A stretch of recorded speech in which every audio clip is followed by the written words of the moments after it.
ಗೋಧಿ ಹಿಟ್ಟು ಮತ್ತು ಬಾಳೆಹಣ್ಣಿನಿಂದ ಮಾಡಬಹುದಾದಂತಹ ಸೂಪರ್ ಟೇಸ್ಟಿಯಾಗಿರುವಂತಹ ಒಂದು ತಿಂಡಿ ರೆಸಿಪಿಯನ್ನು ನಿಮಗೆ ತೋರಿಸ್ತಾ ಇದ್ದೀನಿ. ನಾನಿಲ್ಲಿ 3 ನೇಂದ್ರೆ ಬಾಳೆಹಣ್ಣನ್ನು ತಗೊಂಡಿದ್ದೀನಿ.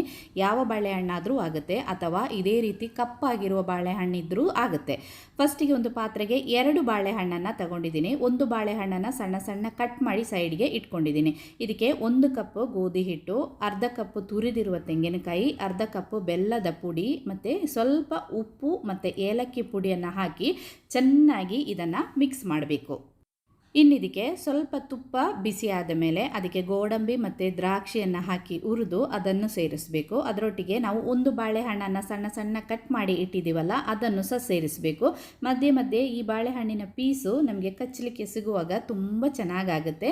ಹಿಟ್ಟು ನಮ್ಮದು ರೆಡಿ ಆಯಿತು. ಸೈಡಿಗಿಟ್ಟು ಬಾಳೆ ಎಲೆಯನ್ನು ತಗೊಂಡು ಅದಕ್ಕೆ ಸ್ವಲ್ಪ ಸ್ವಲ್ಪ ಹಿಟ್ಟನ್ನು ಇದೇ ರೀತಿ ಹಾಕಿ ಎಲೆಯನ್ನು ಫೋಲ್ಡ್ ಮಾಡಿ ಇಟ್ಕೋಬೇಕು. ನೋಡಿ, ಇದೇ ರೀತಿ ಎಲ್ಲವನ್ನು ರೆಡಿ ಮಾಡಿದ್ದೀನಿ.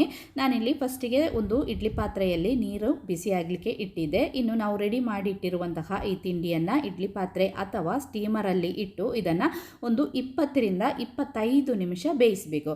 ನಾನಿಲ್ಲಿ ಒಂದು 25 ನಿಮಿಷ ಬೇಯಿಸಿದ್ದೀನಿ. ಇಲ್ಲಿ ನಮ್ಮದು ಸೂಪರ್ ಟೇಸ್ಟಿಯಾಗಿರುವಂತಹ ಬಾಳೆಹಣ್ಣು ಮತ್ತು ಗೋಧಿ ಹಿಟ್ಟಿನ ತಿಂಡಿ ಇಲ್ಲಿ ರೆಡಿ ಆಯಿತು. ತುಂಬ ಚೆನ್ನಾಗಾಗುತ್ತೆ. ಸ್ಮೆಲ್ಲು ಕೂಡ ತುಂಬ ಚೆನ್ನಾಗಿದೆ. ಮಕ್ಕಳು ಕೂಡ ಖುಷಿಪಟ್ಟು ತಿಂತಾರೆ. ಟ್ರೈ ಮಾಡಿ ನೋಡಿ. ಇಷ್ಟ ಆದರೆ